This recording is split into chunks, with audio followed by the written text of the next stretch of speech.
कहानी की शुरुआत होती है मैलरी नाम की एक लड़की से, जो कि एक पेंटिंग बना रही होती है। मैलरी प्रेग्नेंट है और कुछ ही दिन बाद उसका बच्चा पैदा होने वाला है। तभी उसकी बहन जेसिका आती है और मैलरी से कहती है कि तुमने टीवी पर न्यूज देखा है, न्यूज में कुछ अजीब सी खबरें दिखाई जा रही हैं। मैलरी जब न्यूज देखती है तो उसे पता चलता है कि रशिया में एक ऐसी बीमारी फैल गई है जिसमें इंसान अपने दिमाग पर कंट्रोल खो देता है और यह बीमारी उस इन्फेक्टेड इंसान को खुद की जान लेने पर मजबूर कर देती है। रिपोर्टर बताता है कि अब तक पूरी तरह से किसी को भी पता नहीं है कि यह एक बीमारी है या फिर कोई वायरस। बस अचानक किसी चीज को देखकर लोग अपने आप पे कंट्रोल खोकर बेरहमी से अपनी जान ले लेते हैं। न्यूज में बताया जाता है कि यह बीमारी लाखों लोगों में फैल गई है और अब यह बीमारी रशिया से दूसरी कंट्रीज में भी फैल रही है।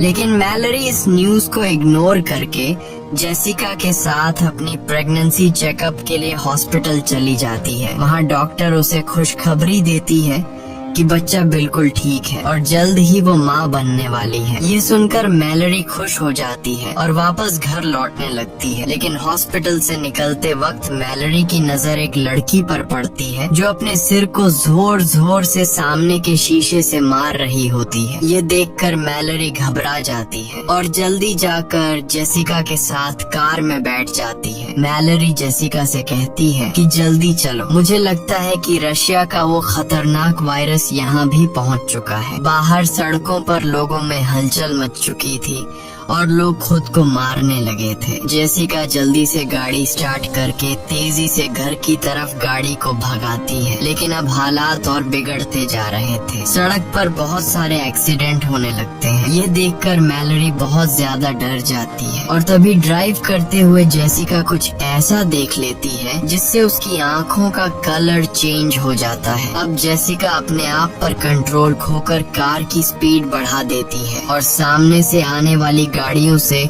खुद का एक्सीडेंट करवाने लगती है। मैलरी उसे ऐसा करने से रोकती है पर जेसिका नहीं रुकती, जैसे किसी ने उसके दिमाग पर काबू कर लिया हो। और तभी कार एक दूसरी गाड़ी से टकराकर इनका एक्सीडेंट हो जाता है। लकीली इस एक्सीडेंट में दोनों बच जाती हैं और दोनों गाड़ी से बाहर निकल आती हैं। लेकिन इससे पहले कि मैलरी कुछ समझ पाती, तभी वो देखती है कि उसकी बहन जेसिका एक ट्रक के सामने आकर अपनी जान दे देती है। मैलरी अपनी आंखों के सामने जेसिका की इतनी भयानक मौत देखकर बहुत ज्यादा डर जाती है। लेकिन हालात कुछ ऐसे थे कि उसे अपनी बहन की डेड बॉडी के पास जाने का टाइम भी नहीं मिलता। वो देखती है कि चारों तरफ लोगों में भगदड़ मची हुई है और मैलरी भी उन्हीं लोगों में शामिल होकर आगे की तरफ दौड़ने लगती है। लेकिन पीछे से उसे कोई धक्का देकर नीचे गिरा देता है। तभी एक औरत उसकी मदद करने आती है, लेकिन इससे पहले कि वो मैलरी को उठा पाती, तभी उसे भी सामने कोई चीज दिखाई देती है और वो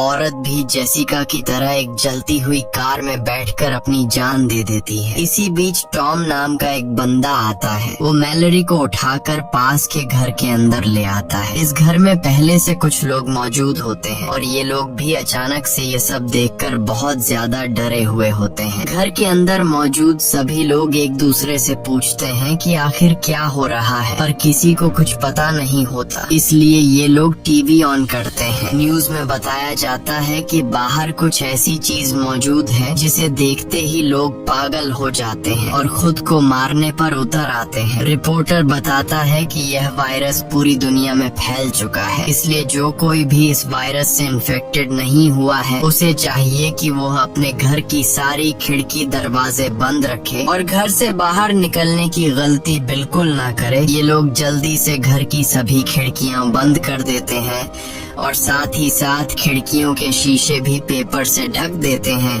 ताकि बाहर मौजूद उस राक्षस की नजर अंदर इन पर न पड़ सके। इसी तरह से 3 दिन बीत जाते हैं, लेकिन अभी तक किसी को समझ नहीं आता कि यह सब क्या हो रहा है। ये सभी लोग घर में परेशान बैठे होते हैं। तभी बाहर से दरवाजे पर नॉक होता है। एक लड़की जो रो रो कर इनसे रिक्वेस्ट करती है कि प्लीज दरवाजा खोलो। टॉम उस लड़की के लिए दरवाजा खोलने जाता है, पर डगलस उसे दरवाजा खोलने से मना करता है क्योंकि उसे डर था कि कहीं यह लड़की इन्फेक्टेड ना हो।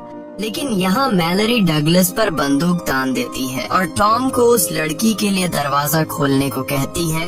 टॉम उसके लिए दरवाजा खोल देता है और वो लड़की अंदर आ जाती है। उस लड़की का नाम ओलिम्पिया है और ओलिम्पिया भी प्रेग्नेंट थी। ओलिम्पिया से जब पूछा जाता है कि तुम अपनी आंखों पर पट्टी लगाकर यहाँ तक कैसे पहुँची, तब ओलिम्पिया बताती है कि उसका खाना खत्म हो गया था, इसीलिए वो एक एक करके हर एक घर का दरवाजा नॉक करते हुए यहाँ तक पहुँच गई। यह सुनकर डगलस कहता है कि हम सबका भी भूख से बुरा हाल हो गया है क्योंकि ये लोग भी पिछले 7 दिनों से इसी घर में फंसे हुए हैं, इसलिए ये लोग सोचते हैं कि बाहर से खाना कैसे लाया जाए। हालांकि घर से कुछ ही दूर एक सुपरमार्केट है, लेकिन वहाँ तक बिना देखे पहुँचना एक बड़ा चैलेंज था। तब इस घर का मालिक कहता है कि घर के बाहर सीसीटीवी कैमरास लगे हुए हैं। अगर हम सीसीटीवी कैमरा के जरिए उन मॉन्स्टर्स का लोकेशन पता लगा लें तो हम उन मॉन्स्टर्स से छिपकर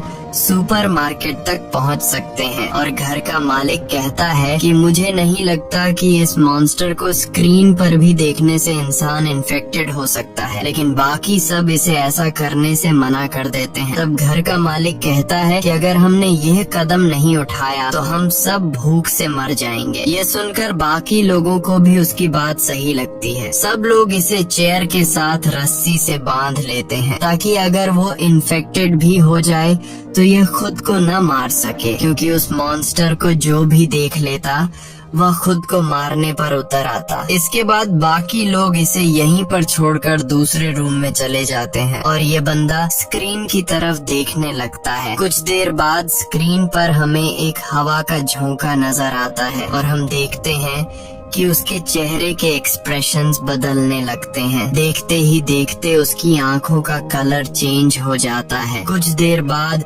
उस रूम से तेज चिल्लाने की आवाजें आने लगती हैं। यह सुनकर बाकी लोग भी उसके पास दौड़ कर आते हैं, लेकिन उनके पहुंचने से पहले ही घर का मालिक अपना सिर सामने के टेबल पर पटक कर खुद को मार देता है। यह सब देखकर वो लोग बहुत ज्यादा डर जाते हैं और उन्हें एक बात समझ आ जाती है कि इस मॉन्स्टर को चाहे स्क्रीन पर देख लो या फिर आंखों के सामने, ये आपको मार कर ही रहेगा। उसके बाद ये लोग मॉनिटर स्क्रीन को तोड़ देते हैं ताकि गलती से भी इन लोगों की नजर उस मॉन्स्टर पर न पड़ सके। इस तरह से एक दिन और गुजर जाता है और अब उनका भूख से बुरा हाल हो चुका था, इसलिए ये लोग सुपरमार्केट तक जाने का एक दूसरा प्लान बनाते हैं। टॉम कहता है कि हम जीपीएस का यूज करके कार के जरिए उस मार्केट तक पहुंचेंगे, जिसके बाद ये लोग कार के शीशे पेंट से ढक देते हैं ताकि ये लोग न ही बार का नजारा देख सकें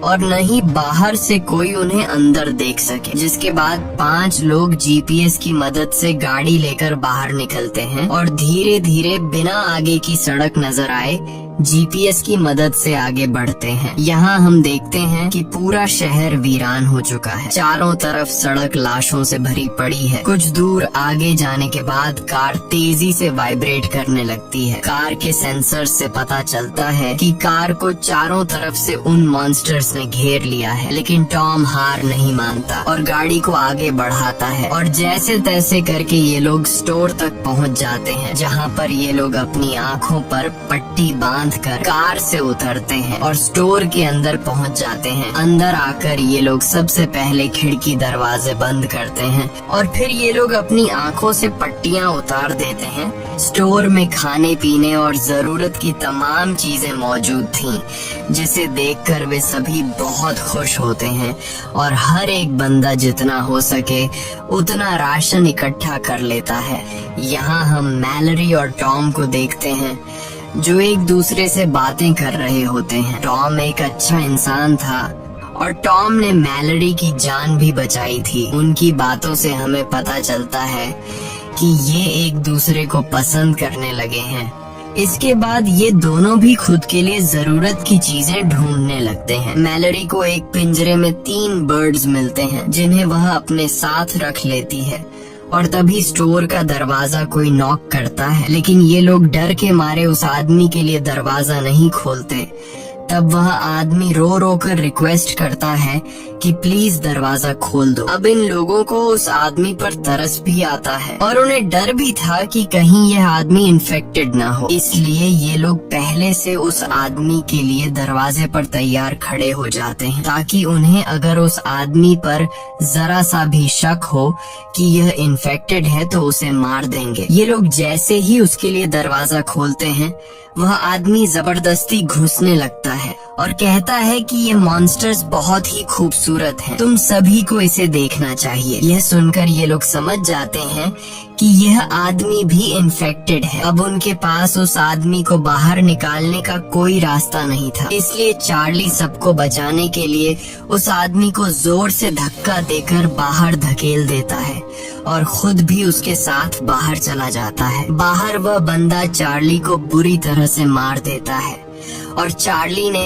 अपने साथियों की जान बचाने के लिए अपनी जान दे दी। यहाँ मैलरी नोट करती है कि जब वो मॉन्स्टर्स करीब हों तो बर्ड्स शोर करने लगते हैं और अब ये बर्ड्स उनके लिए एक बड़ा सहारा बनेंगे। उसके बाद बाकी बचे 4 लोग राशन लेकर वापस लौट आते हैं और उन सबको चार्ली की मौत का बहुत दुख था। अब रात हो जाती है और हम देखते हैं कि सभी लोग अपने अपने रूम में चले गए हैं और तभी बाहर दरवाजे पर कोई नॉक करता है। ओलिम्पिया को जब पता चलता है कि बाहर दरवाजे पर कोई है तो वो बिना सोचे समझे उस आदमी को घर के अंदर ले आती है, लेकिन तभी मैलरी उसे देख लेती है और उसे गन से शूट करने की धमकी देती है। यहाँ पर घर के बाकी लोग भी कमरों से बाहर निकल आते हैं और एक अनजान आदमी को देखकर ये लोग डर जाते हैं और ओलिम्पिया पर चिल्लाने लगते हैं कि तुमने इस आदमी को अंदर क्यों लाया। ओलिम्पिया कहती है कि मैं अकेले बाहर रह चुकी हूँ,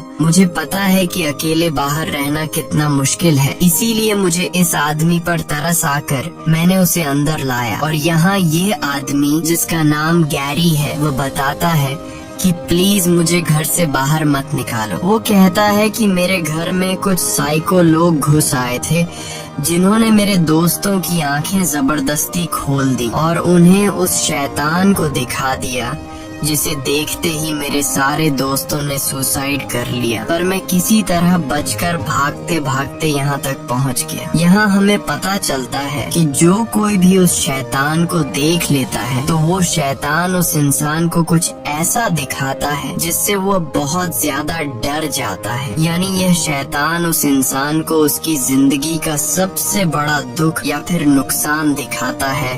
ये दुख इतना गहरा होता है कि वो सह नहीं पाता और अचानक बहुत ही ज्यादा डिप्रेशन में जाकर वो इंसान खुद को मार देता है। यहाँ गैरी कुछ और बातें भी बताता है। वो कहता है कि उन साइको लोगों की आंखों पर पट्टी नहीं थी, बल्कि वो उस शैतान को देखकर खुश हो रहे थे। गैरी की यह बातें सुनकर हमें पता चलता है कि वो शैतान उस इंसान को नहीं मार पाता जो अपनी जिंदगी में पहले से बहुत ज्यादा दुखी होता है, क्योंकि वो पहले से ही अंदर से टूटा हुआ होता है।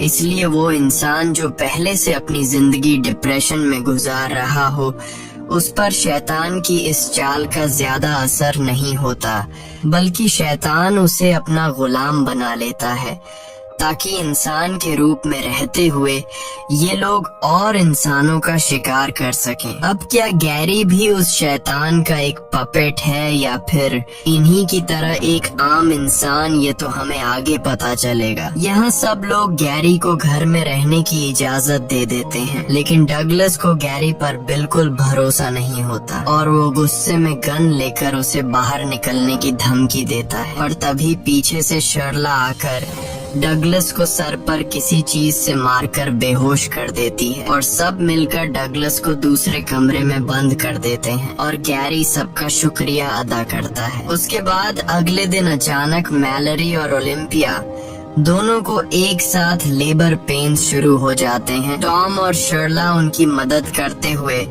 दोनों को ऊपर के कमरे में ले जाते हैं, लेकिन गैरी नीचे ही रहता है और उसकी हरकतें भी कुछ अजीब सी होने लगती हैं। वो शैतान की ढेर सारी तस्वीरें निकाल कर टेबल पर रख देता है और उसकी आंखें देखकर हमें पता चलता है कि गैरी भी शैतान के कंट्रोल में है। इसी बीच मैलरी और ओलिम्पिया अपने बच्चों को जन्म देती हैं। ओलिम्पिया को एक बेटी होती है और मैलरी को एक बेटा। लेकिन नीचे पिंजरे में बंद पंछी शोर करने लगते हैं, जिसे गैरी तंग होकर पिंजरे को उठाकर फ्रिज में बंद कर देता है और खिड़कियों पर लगे पेपर्स को उतार देता है। तभी डगलस उसकी हरकतें देखकर समझ जाता है कि वो भी शैतान का एक पपेट है, जो शैतान को देखकर मरते नहीं बल्कि शैतान के कहने पर दूसरों की जान लेते हैं। डगलस चिल्लाकर बोलता है कि मैंने कहा था कि इस बंदे को घर से निकाल दो। डगलस की आवाज सुनकर टॉम नीचे आता है, लेकिन तभी गैरी पीछे से आकर टॉम के सिर पर वार करके उसे बेहोश कर देता है। इसके बाद गैरी डगलस से भी छुटकारा पाने के लिए उसकी तरफ बढ़ता है, लेकिन तभी उसके कानों में बच्चों की आवाजें आती हैं। इसलिए वो डगलस को छोड़कर ऊपर ओलिम्पिया और मैलरी के कमरे में जाता है, जहां वो खिड़कियों पर लगे सभी पेपर्स को हटा देता है।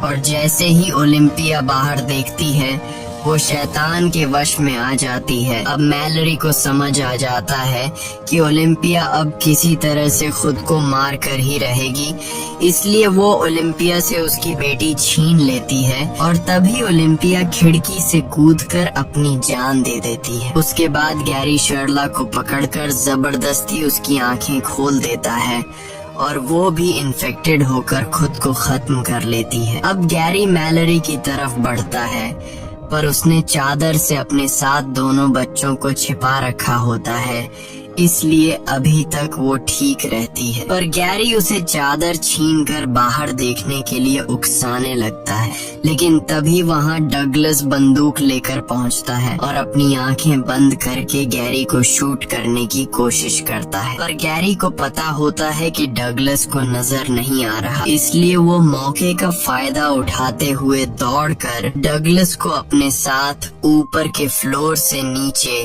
ग्राउंड फ्लोर पर गिरा देता है। गैरी डगलस को सीजर से मार देता है, ये कहते हुए कि तुम उस शैतान की खूबसूरती को नहीं देख पाओगे।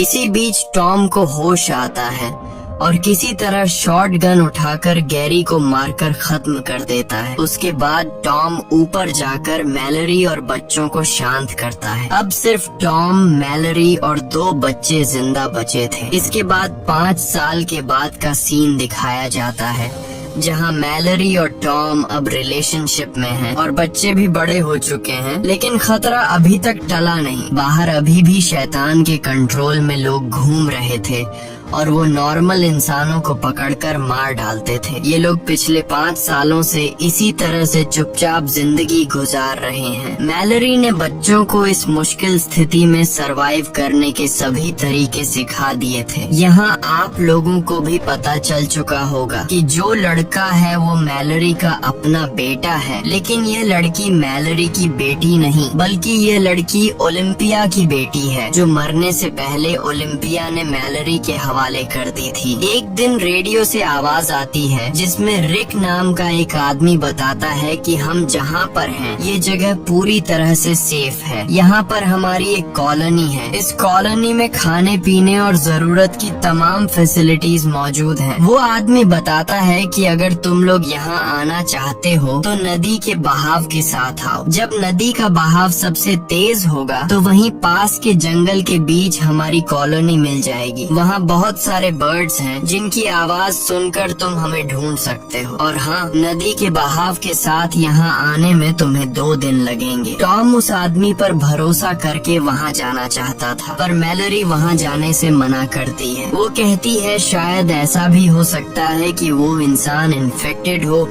जो हमें यहाँ से निकाल कर मार देना चाहता हो। रात को टॉम मैलरी को समझाता है कि अगर हमें जिंदा रहना है तो वहाँ जाना ही पड़ेगा। आखिर कब तक हम लोग यहाँ इस तरह से ब्लाइंड जिंदगी गुजारेंगे। अगले दिन जब ये लोग सामान लेने बाहर जाते हैं, तभी कुछ साइको लोग उन पर हमला करने पहुँच जाते हैं। टॉम मैलरी और बच्चों को समझाता है कि यही वक्त है यहाँ से निकलने का। मैं उन लोगों को बातों में उलझाता हूँ, तुम लोग चुपके से पीछे के रास्ते से यहाँ से निकल जाना और नदी से होते हुए रेडियो पर बताई गई जगह पर पहुँच जाना। लेकिन मैलरी टॉम को इस तरह से अकेले नहीं छोड़ना चाहती थी। तब टॉम कहता है कि हमें जिंदा रहने के लिए किसी एक को तो अपनी जान देनी पड़ेगी। इसके बाद टॉम मैलरी और बच्चों को पीछे के रास्ते से निकाल देता है और खुद अपनी आंखों पर पट्टी बांधकर शॉटगन लेकर उन साइको लोगों के सामने आता है। वे लोग टॉम को पट्टी हटाने के लिए कहते हैं,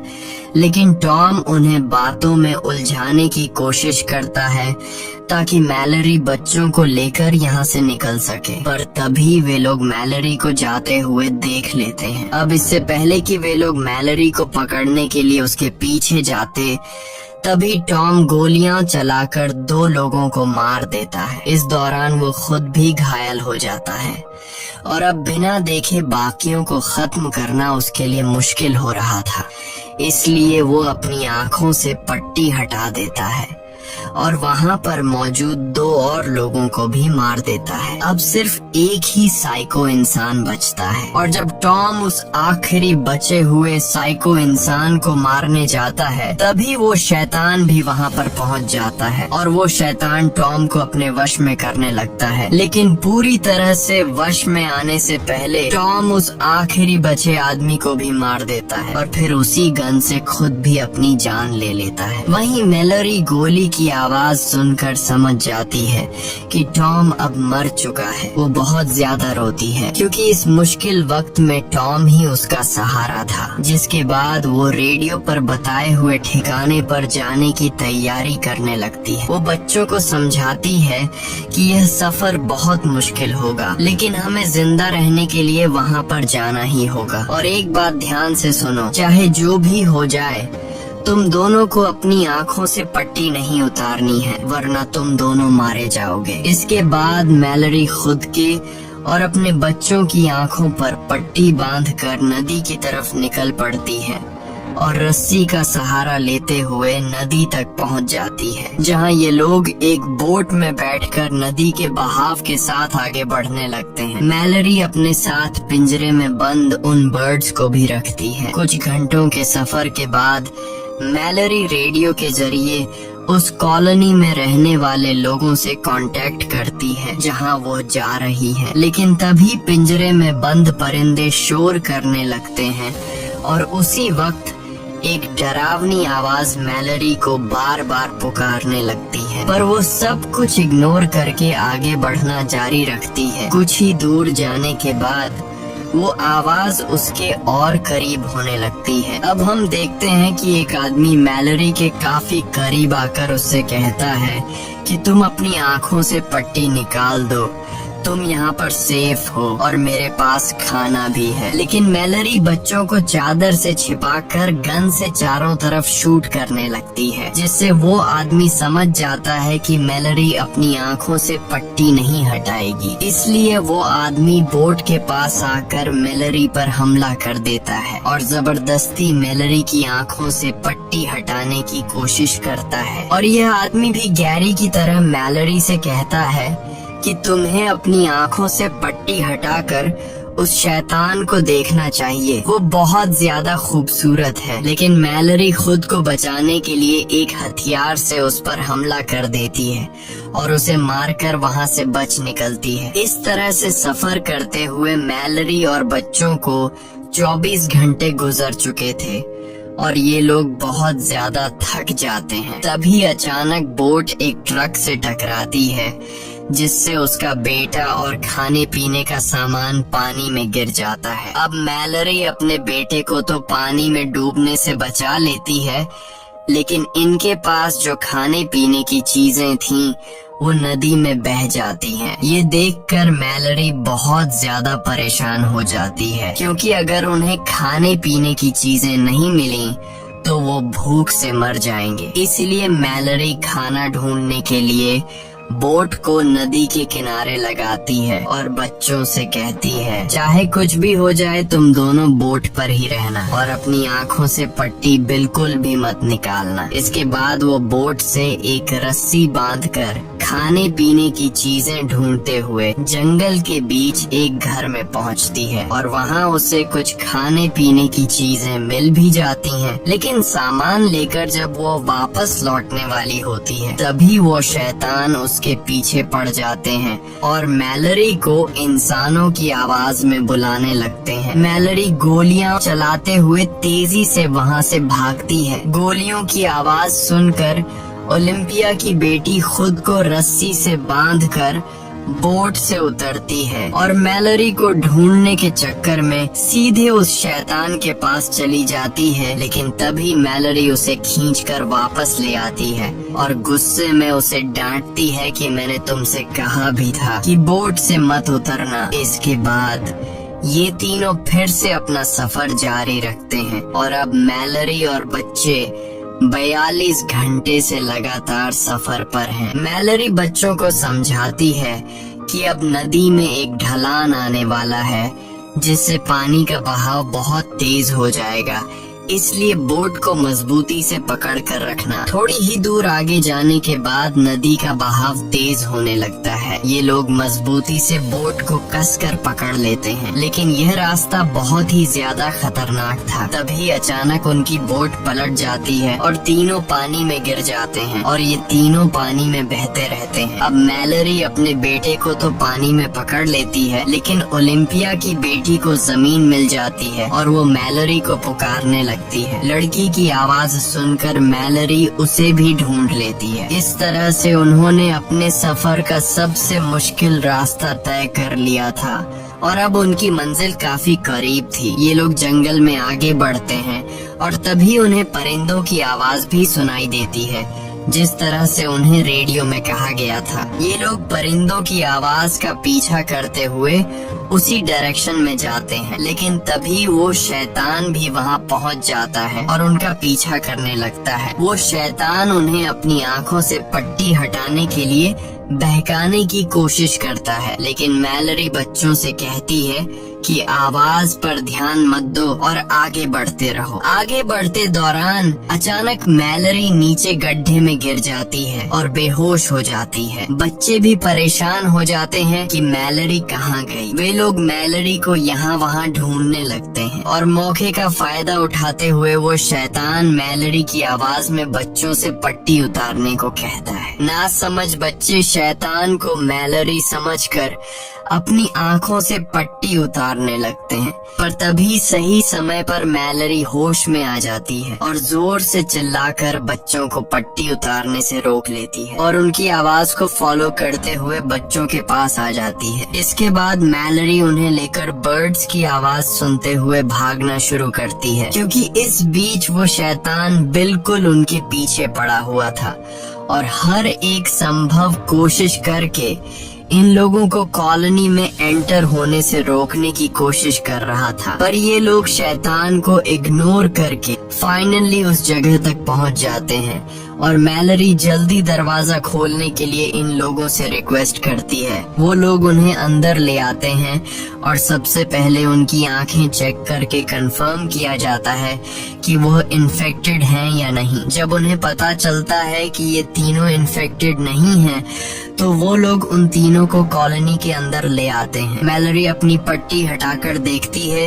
कि ये एक ब्लाइंड स्कूल है जहाँ ज्यादातर लोग देख नहीं सकते और इसलिए वो शैतान उनका कुछ नहीं बिगाड़ सकता। यहाँ मैलरी की मुलाकात रिक नाम के एक बंदे से होती है। ये असल में वही बंदा है जिसने रेडियो के जरिए मैलरी और टॉम को इस जगह का लोकेशन दिया था। यहाँ बहुत सारे बर्ड्स भी पाले जाते हैं ताकि खतरे की वार्निंग उन्हें मिलती रहे। मैलरी भी पिंजरे में बंद उन परिंदों को आजाद कर देती है। इसी के साथ ये कहानी खत्म हो जाती है। अगर आपको वीडियो अच्छी लगी हो तो हमारे चैनल को सब्सक्राइब और वीडियो को लाइक जरूर कीजिएगा। और अगर आपको इस मूवी का सेकंड पार्ट देखना है तो कमेंट में पार्ट 2 लिखें।